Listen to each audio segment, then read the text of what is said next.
Here's a phone call no life insurance agent wants to get. I met this client a few years ago. Fortunately, a couple of times she's been snooker-doodled. Yes, I said snooker-doodled. She gets approached over the telephone by an agent.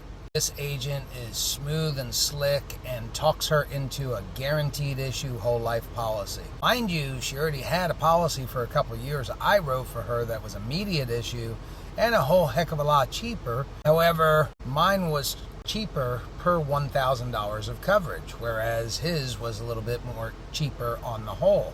That's what ended up enticing her. Unfortunately, my client did not pay attention to that stuff. Her policy that I wrote her was about to lapse.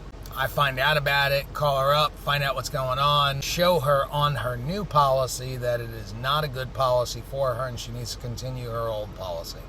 And she was happy as peaches. Fast forward. Recently, probably about a year ago, she starts a whole bunch of new medications. She had allowed that policy again to lapse. With the current diagnoses, trying to get her old policy back would have been near impossible because you got to sign a health statement that nothing has changed since the last time a payment was sent in.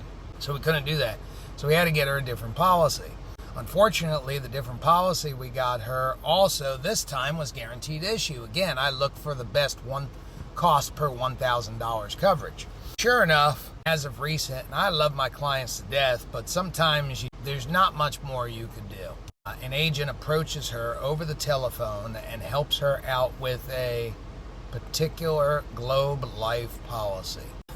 I took a look at this Globe Life policy, and it's an escalating policy. It keeps going up every 5 years. It's a guaranteed issue policy. I explained this to her. I said, you need to keep what it is that I gave you. It's not going to raise ever. It's going to be with you forever. Yes, what I gave you is guaranteed issue. However, unfortunately, given the current circumstances, that's the best you're going to get. Now, if I thought we were all good, she calls up this other agent, and she calls me back and leaves a message on my voicemail, and she says, I spoke to the other agent and he said it's not guaranteed issue and it's never going to go up. Dude, I saw it plain as day. I can only do so much for a client. I can only stress myself out so much. I got 20 million other things going on. I've done my due diligence. But I'll tell you what, it just really, really sucks that we got some individuals out there that are